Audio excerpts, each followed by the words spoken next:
Welcome kabajamtootaa fi hordoftoota egaa amma dura akkaawuntii PayPal akkamitti akka banatan viidiyoo lama hojjedhee jira YouTube kana irratti jechuudha. Egaa namoonni hedduun itti fayyadamanii irraa milkaa'aa jiran. Egaa hanga ammaatti namoonni hedduun itti fayyadamaa jiran.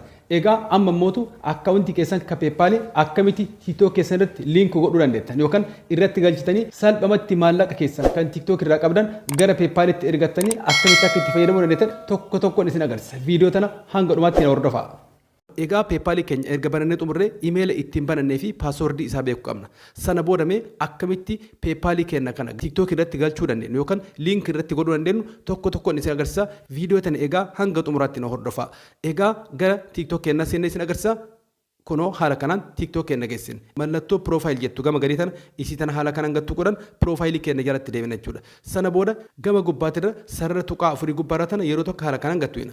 Sana booda kuno asitti baalaansii keenya geessinna. Baalaansii keenya yeroo tokko haala kanaan gadi tu'ina jechuudha. Sana booda erga haala kanaan baalaansii keenya keessenne gama gubbaatirra baalaansii keenya kana yeroo tokko haala kanaan gadi tu'ina jechuudha. Baalaansii keenya guutumatti bannee keessenne. Sana booda gama gad aantuudhaatti withdraw tana yeroo tokko haala kanaan gadi tu'ina jechuudha.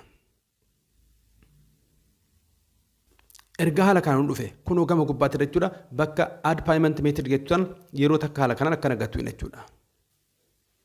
Egaa haala kanaan kunoo option nu fida asitti kunoo biyya anjiru kanatti jechuudha miizaa jedha miizaa jechuun credit card dha kaardii baankii jechuudha akkasuma immoo kunoo asitti PayPal jedha gama gadhaantu Payoneer jira akkasuma immoo akkaawuntii baankii illee itti galchitee fayyadamuu dandeessa jedha kanaafuu option asirratti afur naa kenna jechuudha. Egaa Itoophiyaatti PayPal qofa jira biyyoota hedduutti akkaawuntiin baankii ni jira kana olis biyyi option baay'ee qabu ni jira jechuudha. Kanaaf jechuudha nu amma asirraa kan itti galchuu qabnu kami PayPal dha. Egaa kunoo asitti PayPal bakka na jira bakkuma PayPal jedhu kana haala kanaan sana booda kunoo haala kanaan verify nu gaafata koodii digitii afurii nu gaafata jechuudha. Sana booda nuti koodii keenya kana fuune itti galchina jechuudha. Egaa mee koodii kiyya itti galcha.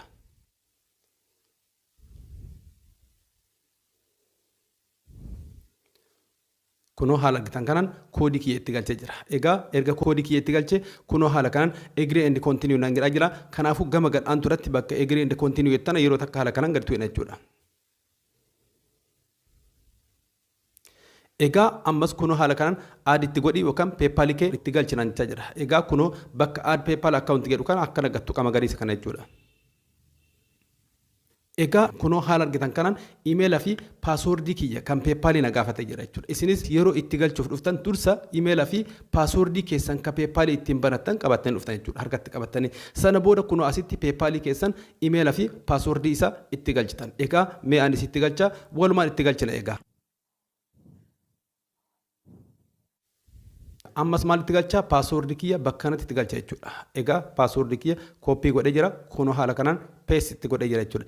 Egaa amma haala argitan kanaan email fi password kiyya itti galcha sana booda login godhee haala argitan kanaan kunoo naa banaa jira jechuudha. Egaa kunoo haala argitan kanaan jechuudha payout method added jedhee jira. Egaa xumuree jira jechuudha. Dan bakka jettana yeroo takka haala kanaan gattuqee dan godhe jechuudha.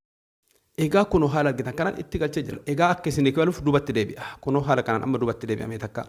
Egaa amma salphumatti maallaqa keessan kan TikTok irraa qabdan akkamitti gara PayPal akka ergachuu dandeettan akka sirriitti isin galuuf duubatti deebi'e malee achumaanis erguu danda'a. Egaa mee tokko tokkoon isin agarsiisa. Amma profaayilii kee jala jira. Amma maal goona bakkuma reefu isaanitti deebina. Gama gubbaatirra sarara tuqaa afurii kana yeroo takka haala kanaan gattuqa.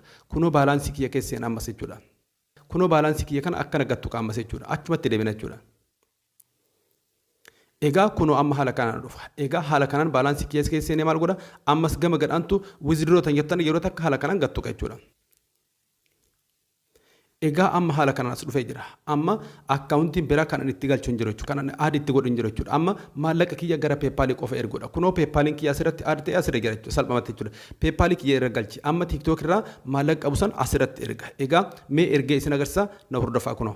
Doolaaruma lama itti erga yookaan doolaara 5 itti ergee isin agarsiisa. Kunoo doolaara 5 jechuudha. Kunoo haala kanaan doolaara 5 doolaara 4 fi saantima 82 taate kanaafuu haala kanaan sharafe jechuudha. Egaa kunoo gama gadhaan turatti withdraw tan jettan yeroo takka haala kanaan gattuqa jechuudha. Egaa confirm itti godha kunoo haala kanaan.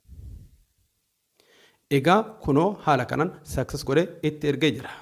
Egaa kunoo doolaara 5 kan itti ergee kunoo transaction asirra nagaa jira jechuudha. Egaa amma mootumee asirra baanee isin agarsiisa xumuree jira jechuudha asirra. Gara PayPal kiyyaa deeme PayPal kiyyaa irratti transaction isaa tokko tokkoon isin agarsiisa jechuudha. Egaa amma gara PayPal kiyyaa deema. PayPal kiyya bira dhaquuf maal godha asitti kunoo Google Chrome kiyya haala kanaan gattuqa jechuudha. Egaa asirratti kunoo akkaataa itti dura bananneen isin agarsiisa jechuudha.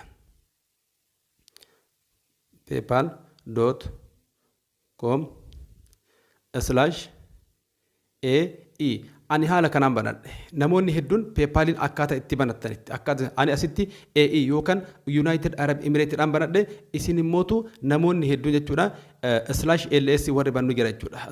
/LS warri bannu jira. Akkasuma immootu .co.UK warri banatan isin jira jechuudha. Haala kanaanis namoonni banatan ni jiran. Egaa akkaataa itti PayPal keessan banattaniin seenuu qabdan Google irratti yeroo banattan malee paypal.com jettaniitu search yoo gootan akkas yoo seentan location keessan isinirratti argee limit isin godhuu danda'a jechuudha. Kanaafuu ani egaa AE'n bane akkatti bane jechuudha. United Arab Emirates bane. Egaa achuma dhaqa jechuudha. Kunoo haala argitan kanaan amma. Egaa kunoo haala argitan kanaan amma PayPal kiyya bana.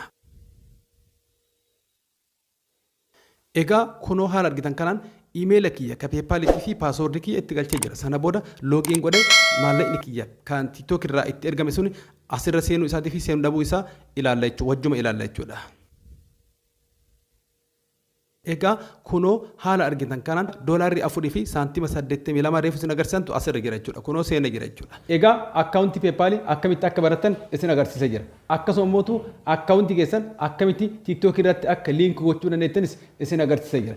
Akkasuma immoo maallaqa keessan kan TikTok irraa qabdan akkamitti akka gara PayPal ergachuu dandeettanis isin agarsiisee jira. Egaa amma immoo dabalataan jechuudha maallaqa keessan isa PayPal irratti ergattan sana PayPal irraa harka keessanitti maallaqa keessan akkamitti akka galfachuu dandeettan viidiyoo itti aanu irratti qabadhee isiniif dhufa. Egaa viidiyoo tana like gochuu fi subscribe gochuu hin dagatinaa isinin jedha. Nagaan haa ta'u.